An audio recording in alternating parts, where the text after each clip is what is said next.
with my family. All right, next slide. Oh wait, one thing, Barry. So this artwork done by Mike Manasco basically summarizes the seafloor of the Devonian period and some of the life forms that were living at that time. And you can find out some more about the Penn Dixie website on that web link below as well. All right, next.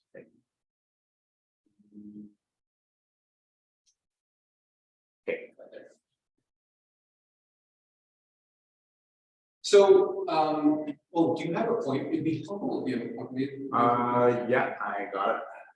If not, it's one in my bag. So basically, Penn Dixie is just across the border from Niagara Falls, and it's just about 30 minutes south of Buffalo, fairly close to the town of Hamburg, New York. So it's about a 2-hour drive from Toronto, give or take the traffic at the time.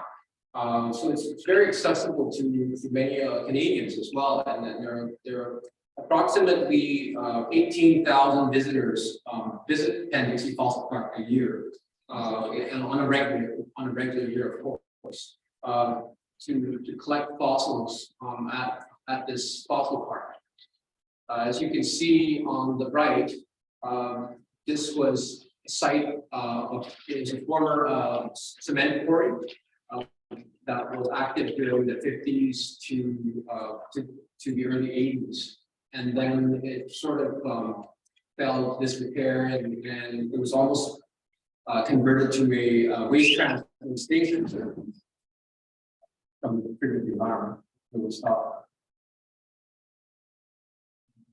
Someone opened the door. Sorry about that. Could we just? No. Okay. Someone just opened the door and triggered the alarm. Okay. All right. Okay. I think I'm okay now. Oh. Anyway, okay. So that showed that little aerial photograph off the quarry from Google Earth.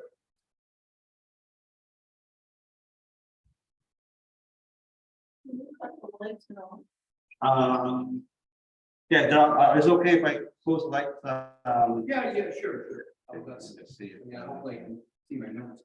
Okay. Yeah, I don't. Hi, Jonathan. Okay. Let's see if I get the pointer going. Yeah, just pass me the pointer on my phone and you can shut the lights off. And yeah, because it's my battery was on. Yeah, my pointer is not working. They're both not working. It's like their batteries just got wasted. Oh, 1 second here. I'll just quickly.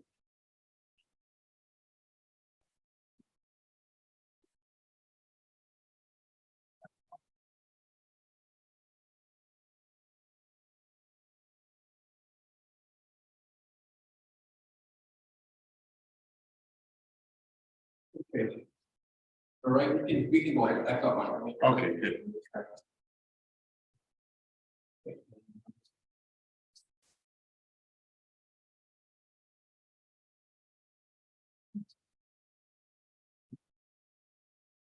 Okay, next. Yeah, next slide. Next slide. This is more for you guys because everyone else will just see the PowerPoint presentation. So basically, this is a photograph taken in 1959 of the Penn Dixie cement plant in along Lake Erie. Again, showing the extent of the cement plant. Next slide.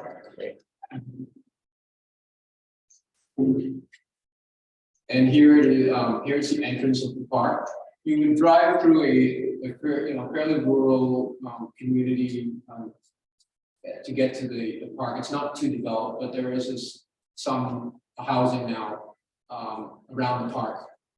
But I think for many years it was quite a rural area of New York State. And you can come to the side and you go through the gates, and there's a empty parking lot, and there's a little greeting interpreter center. Next slide. So just to recap, things here where we are in Earth time. Again, Penn Dixie is a little bit younger than 300. It's a middle Devonian, so it's about 382 million years old, correct, approximately. But this is a map of the early Devonian paleogeography, and the location is again on the continent of Euro-America, where Laurentia and Baltica had become one continent. You can see a lot of the Earth's continents were around the tropical region. So a lot of warm oceans. So let's go to the next slide. So again, the Devonian period is from 419 to 359 million years ago. Life on land was just starting off as the first forest produced oxygen, enough oxygen needed to sustain more complex forms of life, such as the vertebrates started appearing on land. First amphibians appear and then come onto the land, the shore. Along the eastern half of North America, the mountains rose to the Acadian orogeny. The Proto-African plate crashed into the North American plate. This collision caused the land, forcing the land downwards, forming a western basin to form. This transformed the dry land into an ideal environment for marine life. Shallow water reefs were dominated by invertebrates such as brachiopods and corals. Trilobites were the dominant arthropods in these oceans, and there was an abundance of armored fish such as placoderms, sharks, ammonites, nautiloids in the open ocean. The fossils found in Penn Dixie are from the Giftian stage, approximately 387.7 to 382.7 million years ago. Just to quickly summarize some of the formations that are exposed at this site, we have the Laguna Shale member, which is exposed at the base of the northeast corner of the quarry. Let's get the notes here. Some of the concretions have yielded bryozoans, trilobites, brachiopods, echinoderms, coral sponges, ostracods. Although this section is now quite often covered by water foliage, so the collecting is not well exposed. The Ticonor limestone member of the Moscow Formation is above that. It's a hard off-white limestone, and it's highly fossiliferous with microfossils, primary fragments, and invertebrates. It does represent a near-shore shallow water environment where there seems to be some transport, as well as a lot of fossils that are a little bit broken up. Fossils include corals, tablet corals, brachiopods, bivalves, bryozoans, and trilobites. Where most of people who come to collect fossils in the park, they focus on the Wyndham Shale member, which can consist of two beds. The Bayview coral bed, which is a soft, highly weathered gray shale that contains over 50 species of brachiopods and mainly brachiopods and rugose corals. The other bed that collectors look for and try to excavate is the Smoke Creek trilobite bed. Basically, this sits above the Wyndham Shale, the Bayview coral bed, and it's a dark gray calcareous shale unit that is resistant to weathering. It's a lot harder than the Bayview coral bed. This bed is very rich in trilobite fossils, which a lot of collectors look for, and they tend to be very well preserved. The most common and famous trilobite from this quarry is the Albrechtiops rana, used to be called Blackops rana. Greenops and Velocaritia. Datura is another rare trilobite that can be found. and pseudochanella. Again, the elder Geops is by far the most common trilobite found in Penn Dixie, and most people are very happy to find that. In addition to trilobites, there are rugose, corals, brachiopods, bivalves, cephalopods can be found in this bed as well. And then above that, again, we were talking about these two layers, number 1 and 2, are where most people collect the fossils from, but there's also the layer above called barren zone, which seems to represent a deeper water, low oxygen shales. So very few fossils are found. And then in bed 4 and above 5, you have again fairly sparse sea fossils of this bed until we get to the top, where the Penn Dixie pyrite beds contain it's a rich pyrite layer that contains pyritized fossils such as bivalves, gastropods, ammonoids, and trilobites. There is a brachiopods bed called the Ambocolia bed in number 6, which is also has an abundance of Ambocolia brachiopods found here, along with rugose, corals, bivalves, and trace fossils. And then above that lies the North Evans limestone, which is poorly exposed at Penn Dixie, but it does contain rare fossilized wood, fish plates, teeth, bones, and mandibles. And there are 2 more formational units above that, which is the Genandoah limestone and the West River shale. But again, fossils are not often seen from the quarry because they're not well exposed at the site. So that's the basic summary of the geology here. And again, we're in the middle Devonian, the Giftian stage. All right, the next slide there. So again, here we are with the brachiopods again. These are some of the most common fossils found in Penn Dixie. Again, the brachiopods are bivalve, benthic marine invertebrates. Most lived attached to the ground by a fleshy stalk called pedicle. So they may look like bivalves, but they are very different. Next slide. Again, for those who just to quickly go through this, there's some differences between a brachipod and a bivalve. Brachipod has unequal valves, a lophophore, and a pedicle. The bivalves are a type of mollusk and has a calcareous shell with a mantle and gills and identical valves. While the bivalve has, if you cut the bivalve in half, it has identical shell halves. So the key to distinguish brachiopods from bivalves is determining the lines of symmetry. Bivalves have a plane of symmetry that cuts through their 2 valves. They have similar symmetry similar to our hands. If you were to separate their valves, each side would mirror the other, even though the shape itself might not be symmetrical. Bivalves are often described as having left and right valves. All right, so let's go to the next slide. So bryozoans, this is another fossil that can be found in Penn Dixie. Bryozoans are commonly known as moss animals, and again, they are simple aquatic invertebrate animals living in mainly sedentary colonies, and they have special feeding structure called a lophophore, a crown of tentacles used for filter feeding. Most marine bryozoans live in tropical waters, and a few are found in ocean trenches and even polar waters. Next slide.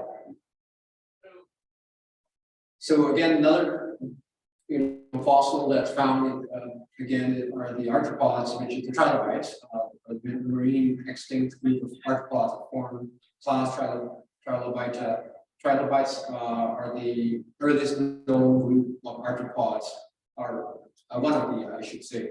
And the first appearance of them occurs in the early Cambrian, the base of the Cambrian, and about 521 million years ago, and they flourished throughout the Paleozoic before slipping into a long decline,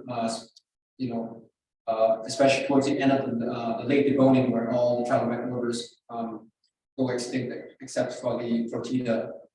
The last extant trilobites finally disappeared in the mass extinction at the end of the Permian about 252 million years ago. Trilobites were among the most successful of all early animals, having been in the oceans for 270 million years with over 22,000 species described. Next slide. Sorry, you need to get rid of that thing on. Oh, the taskbar? Okay, let's see if I can do it. You can shift it up. So crinoids, again, are another fossil that you can find Penn Dixie. They're not as common as other sites, but they're not as complete as in other areas in the East Coast.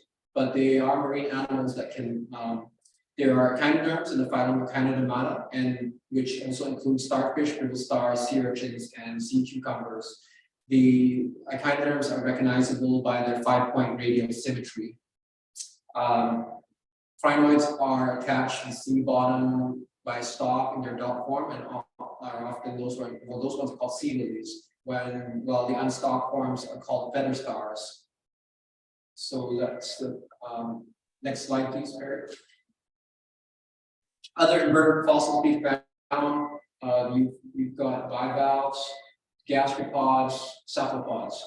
So again, bivalves are a class of marine and freshwater mollusks that have laterally compressed bodies enclosed by a shell consisting of 2 hinged parts. Gastropods, commonly known as snails, slugs, belong to a large taxonomic class of invertebrates within the phylum Mollusca called Gastropoda. The word gastropod in Greek means stomach, and pod means foot, and it's a reference to the animal's foot in position below its gut. Cephalopods are members of the molluscan class. In Greek means head, feet, such as, and it includes ammonites, squids, octopus, cuttlefish, or even including nautiloids or the living nautilus. They're mainly marine animals and characterized by bilateral body symmetry, prominent head, instead of arms and tentacles modified from a primitive molluscan foot. So cephalopods, they start to become a lot more common in the Devonian. And Just a second there, you said they were in class Mollusca. Mollusca is the phylum that are in class Galactopoda, bivalve, that was something. mollusca. Yeah, Did I make a mistake? I just read it wrong. Okay. All right, so placoderms, again, no next slide. So now in this locality, there has been a few bits of placoderm material found. Nothing too complete, but it does indicate there were placoderm fossils such as these Dunkleostis, which is basically placoderm fish, again, had their head and thorax covered by armored plates, and the rest of the body was scaled or naked, depending on the species. The most, again, famous example would be Dunkleostis. Although now extinct, placoderms first evolved during the Silurian, and they enjoyed a lot of evolutionary success by the Devonian, to the point where they dominate the marine ecosystem throughout the world. Dunkleostis weighed, for example, weighed over a ton and grew up to 20 feet or 6 meters long, rivaled only by its size by its relative Titanidés. These predators preyed on ray fin and lobe fin fish, such as evidenced by fossilized, partly digested remains within the placoderm fossils. Next slide, please.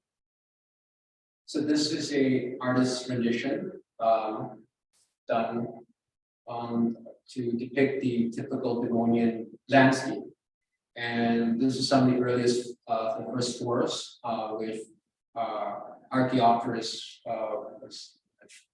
that's through there, and the Prototaxides as well, and various ferns and horsetails, creating the first forest. All right, next slide. Okay, so this is the interpretive center at Penn Dixie, which is open from April and end of April to early October each year, depending on the weather, of course. It is run by a nonprofit society. It is a paid dig site. So what happens is you can collect fossils from the site, and what you collect, you can keep them.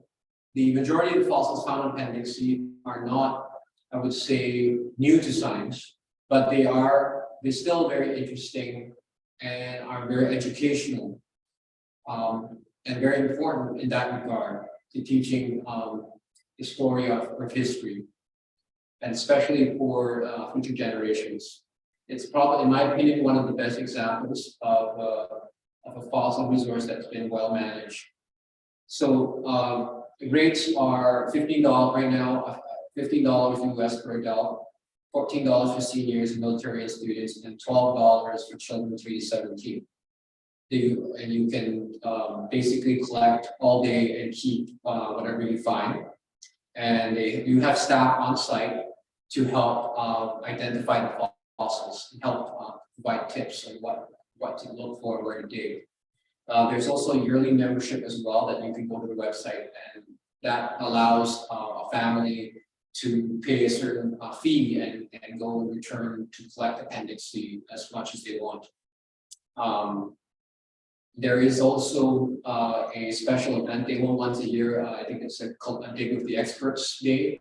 So I think members have priority to join this dig where they get to dig with prominent collectors and scientists who come support the site and help identify and find fossils on that particular day. And they also do a little bit more excavation to expose some of the richer layers in the quarry as well.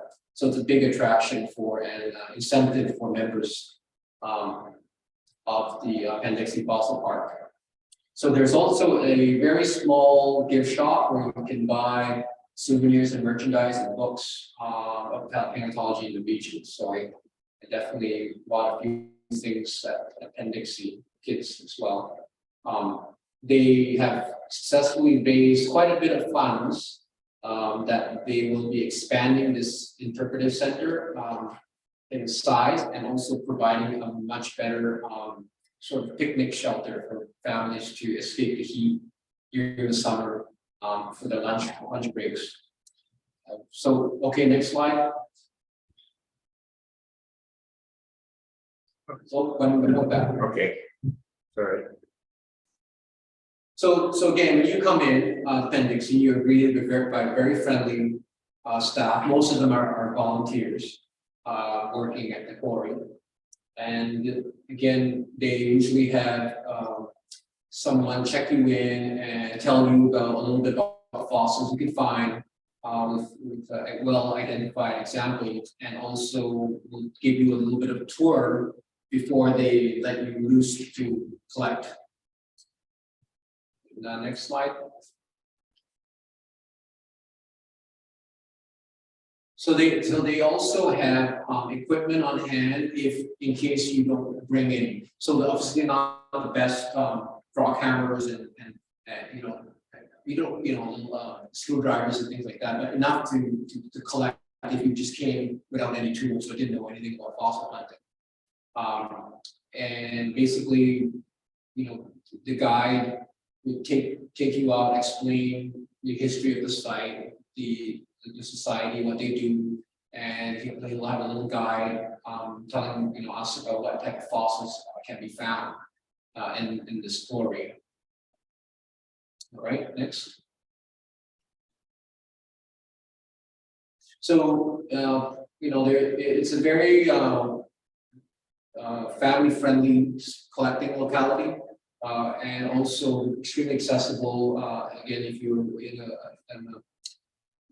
a wheelchair, or you can still collect fossils here. It's one of the few places that is very, very accessible to all ages and abilities. Right, next slide, please.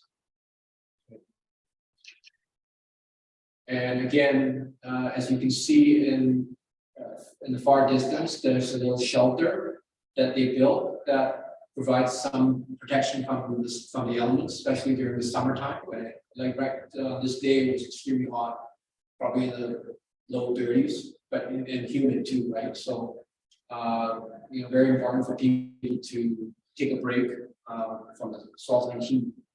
And so they've raised enough funds now to expand, I think, build a much larger shelter for bigger groups, because they bring in a lot of kids come in from nearby elementary schools, field trips to come to Penn Dixie to collect fossils.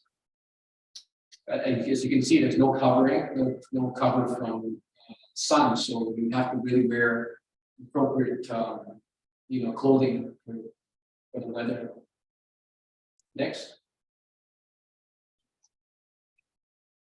So again, the guide is helping my two boys, telling them there's a little leaflet that he gives them, the identification sheet, what they can find. And they pretty much just surface collect. These piles are pretty much dug up by excavator and moved around a few times a year before they open up the season. So they dump these piles of shale, so the public can access it, and they don't really have to use heavy equipment to be successful to find fossils. So again, it's very family-friendly locality. It allows people of all abilities and ages to be successful finding fossils. Next slide. Yep. Right. Back one. So again, this is a little sheet they gave to us, and it's maybe targeted for the kids. Again, we've got little guide built with the rough types of fossils that you can find in the quarry, and then also some tips for collectors and for the kids as well, right, for their safety. It's very, very well organized. So next. Oh, the other way. Okay. And this is my son Leo. He at the time he was 7, and he was really, really happy to find his first trilobite. That is a impression of a Pygidium of a trilobite. He was very happy to find that. Next slide. So again, after a little bit of looking around, we started finding a few more fossils just to do some surface collecting. And again, this is I'm not sure if this one is a complete specimen, but it might have two-thirds of the lobes. This is the cephalon head, and this is the thorax and the pygidium, the trilobite Albergia. So this is what most people want to find in Penn Dixie. And a lot of the trilobites are very well preserved and in 3 dimensions. And when they prepare them using an air scribe or an air abrasive, they can come out very, very beautiful. Next slide.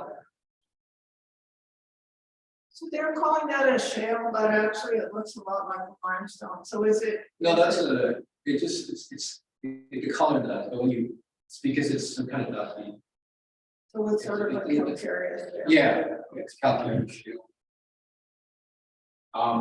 So this is probably one of the most common fossils found here are the brachiopods again, which are the bivalve benthic marine invertebrates.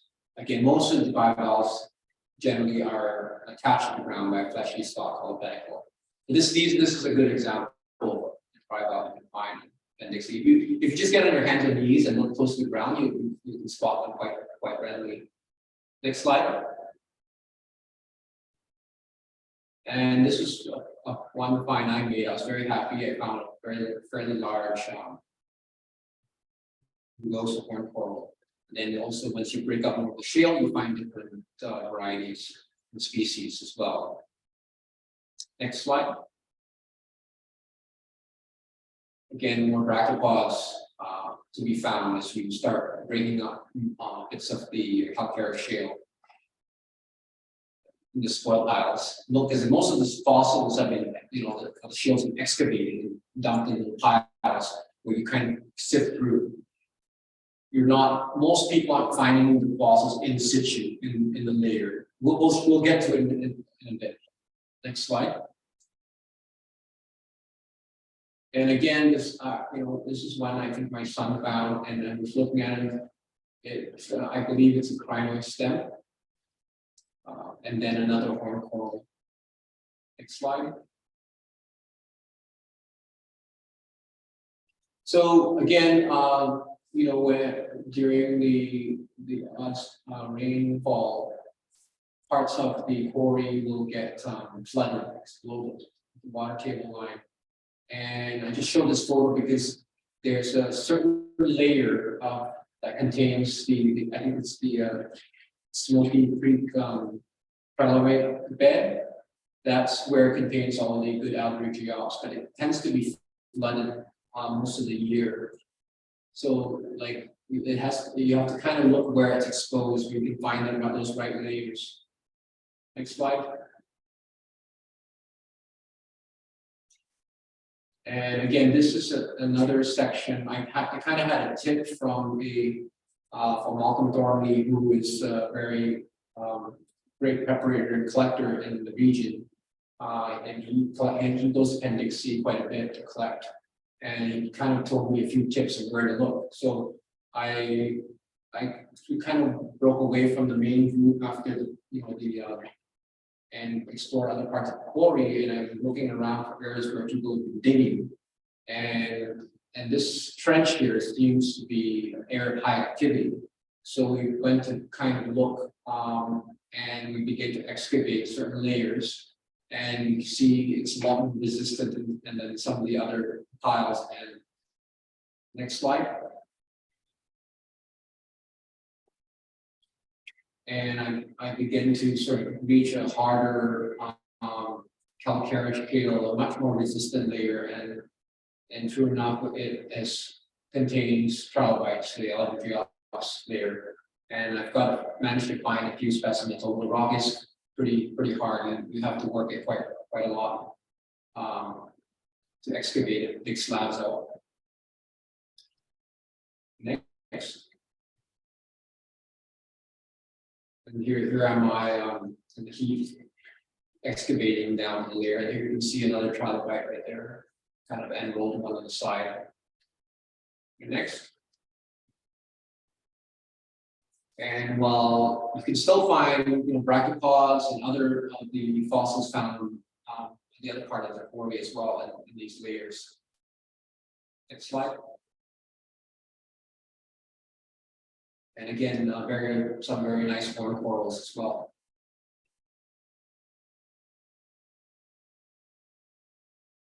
And again, after more digging, you can find this is a disarticulated algae. And this is probably the best one I found. It looks like possibly a complete one that will need to be professionally prepared by air scribes and an air abrasive.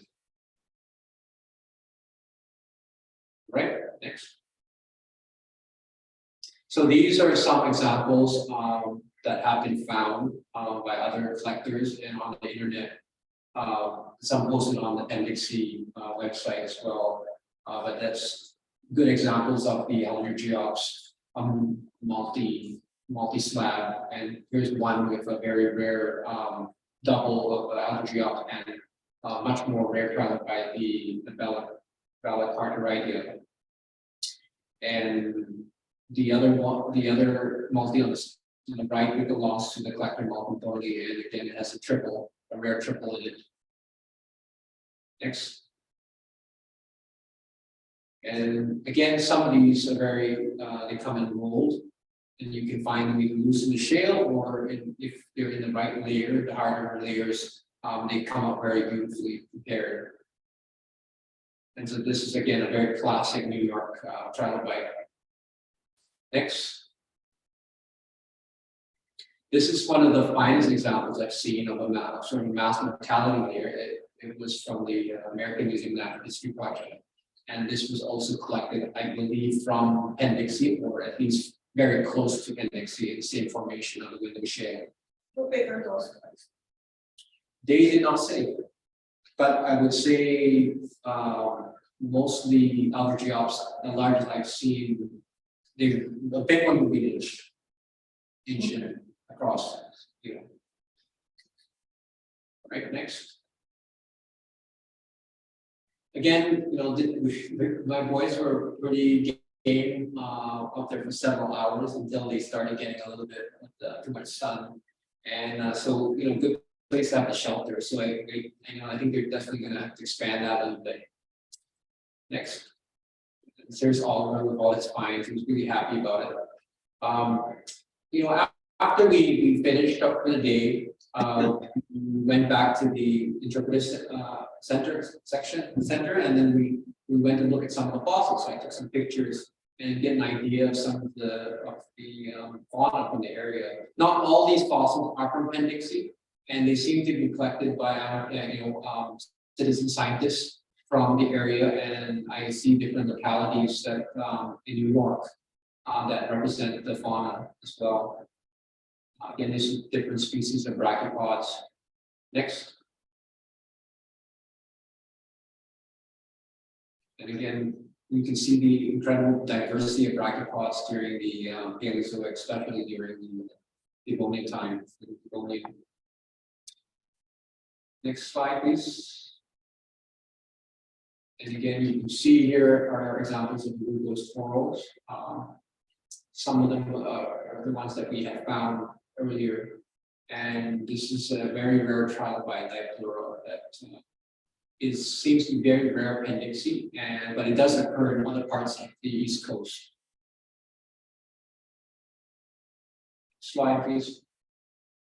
Again, I found one of these pseudo-arthropoda as well. Like a really nice brachiopods to find. It's funny because we were collecting in the Devonian at Hamburg, which is roughly the same age, very close to Penn Dixie in age, and we found some of these very similar trilobites. Brachiopods, I should say. And this is another rugose coral. It's found nearby. Next slide, please. Again, another the trilobite crinoids, which is quite rare Penn Dixie, but it does occur in southern Ontario as well, which does have a very famous Devonian site called Hamburg Hollow, which is also similar in age to Penn Dixie. And here's an example of I think a tablet coral, and again more brachiopods from the Moscow Formation as well. Next slide. Again, corn corals, very prominent fauna during the Middle Devonian, and they're really common. They found in Penn Dixie. Right, next. Some of the other fossils that the other mollusks, which is again the bivalves and clams, are hard to find in Penn Dixie, so they're a little rare, but you can find them. Even the snails and gastropods, they're not as common as in the Mesozoic rocks, but they are there. And also the Devonian, the Middle Devonian, you start seeing more cephalopods as well.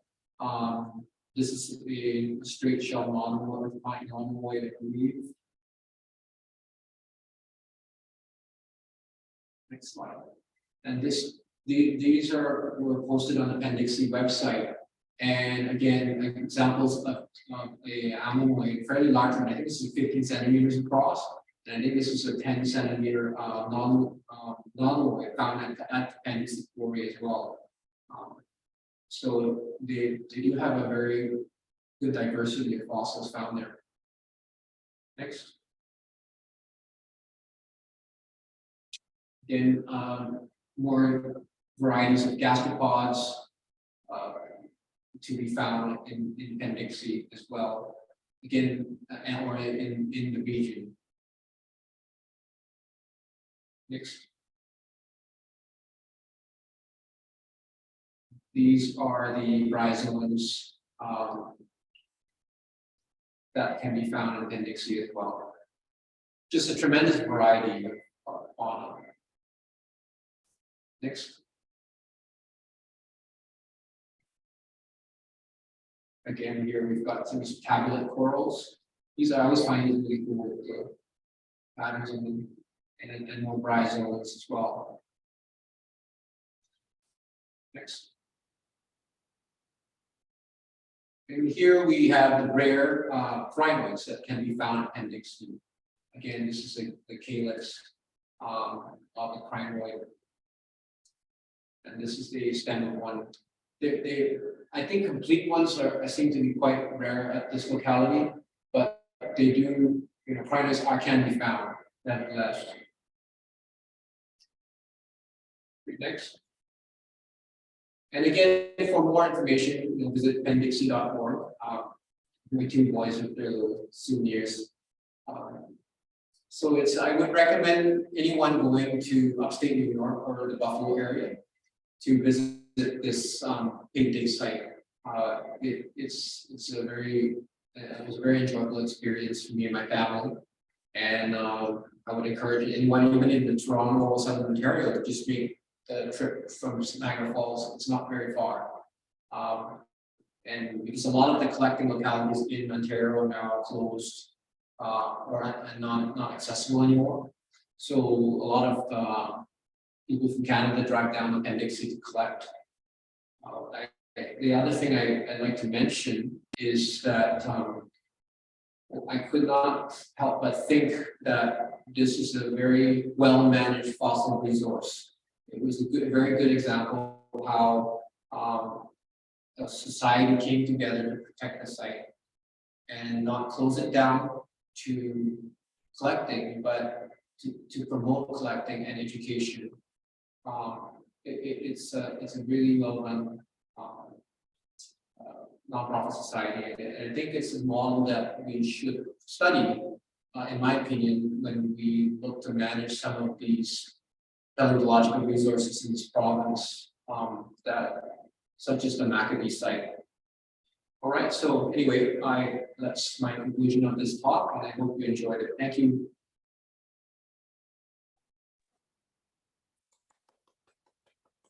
Well, thank you. Do you have any questions? Or? Did you make a day trip down from Toronto, or were you on a longer trip where you spent the night? Yeah, we plan to stay in Buffalo because I wanted to see the American side of the falls. So we kind of did the Canadian side one day, and then we went down to the American side of the falls. For those who haven't been down to Niagara Falls, most people just go, like most Canadians go down to the Canadian side where the views. I think the view is the nicest, right? You can see both falls. But the American side, I think it's a park, right? Unlike the Canadian side, so it's actually well managed that way, and you can actually get very close to the falls, closer to the falls. Water, and I would recommend you also visit the American side. But then of course I also wanted to visit Penn Dixie as well. So the next day we went out to Penn Dixie, collected before, and then went back to our hotel, and then we drove back up to Toronto. And do you remember the age of the limestone out of the farm? It's limestone. I know it's Devonian. So it's similar. But I can't remember the formation. But there are fossils there as well. Of course, they're in the state park, right? At least the American side is. Are there any more questions from the chat or on Zoom? I don't You see. guys can unmute your mics and. I don't see anything on chat. Okay. I was wondering if there's anybody who has a question.